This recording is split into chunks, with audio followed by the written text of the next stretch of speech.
नमस्कार विद्यार्थी मित्रांनो, मी अमोल आगरकर इंजिनियर अमोल चॅनलमध्ये पुन्हा एकदा आपले मनापासून स्वागत करतो।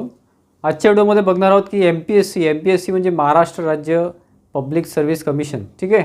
तर त्यामध्ये जे काही वॅकन्सी असतात गट ब, गट क, गट ड किंवा राज्यसेवा जे काही पोस्ट असतात सीनियर पोस्ट क्लास 1 पासून तर क्लास 3 क्लास 4 पर्यंत, तर त्याच्या जाहिराती दरवर्षी या वॅकन्सी येत असतात, त्या वर्षाच्या शेवटी येत असतात।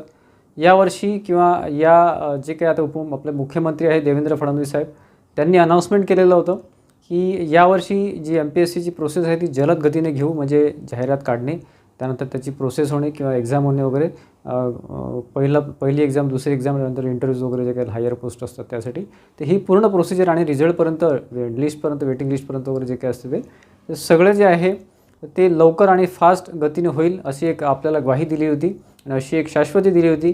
त्याची पहिली स्टेप म्हणून आता त्यांनी न्यूजपेपरमध्ये कटआउटसुद्धा आलेला आहे।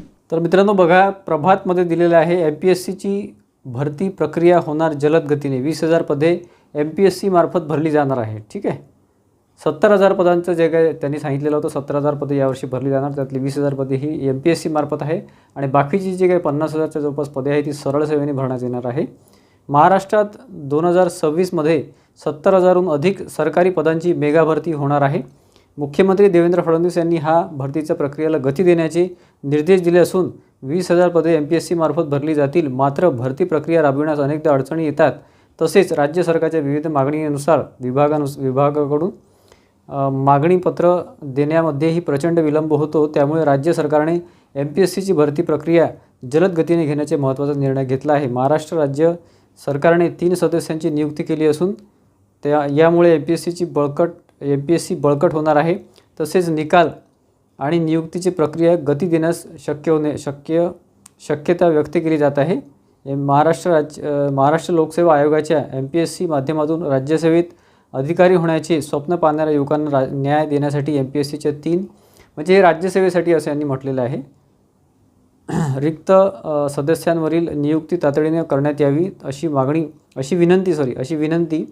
अशी विनंती मुख्यमंत्री देवेंद्र फडणवीस यांनी पत्र लिहून करण्यात आलेली आहे, ठीक आहे, आलेली होती। मुख्यमंत्री देवेंद्र फडणवीस यांनी एमपीएससीला बळकट करण्यासंदर्भात आश्वासन दिले होते।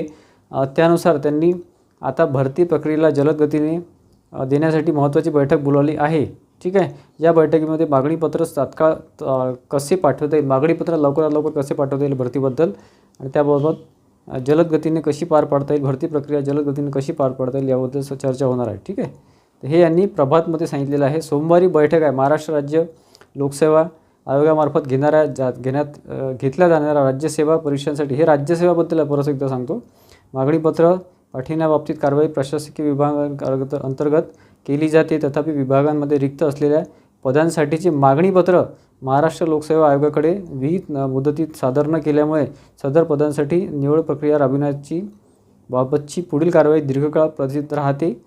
सबब महाराष्ट्र लोकसेवा आयोगाच्या पाठवण्यात येणाऱ्या मागणीपत्राची प्रक्रिया जलद गतीने अनुषंगाने रिक्त पदांचा आढावा घेण्यासाठी मुख्य सचिव आणि यांच्या अध्यक्षतेखाली सोमवारी मुख्य सचिव आणि दालनात बैठक घेण्याचे आयोजन करण्यात आले। सोमवारी म्हणजे उद्याच बैठक होणार आहे आणि त्यामध्ये जे काही मागणीपत्र आहे त्याची लवकरात लवकर त्यावर प्रोसेस व्हावी आणि पुढे लवकरात लवकर जाहिरात व्हावी असा प्रयत्न आहे मुख्यमंत्री देवेंद्र फडणवीस साहेबांचा।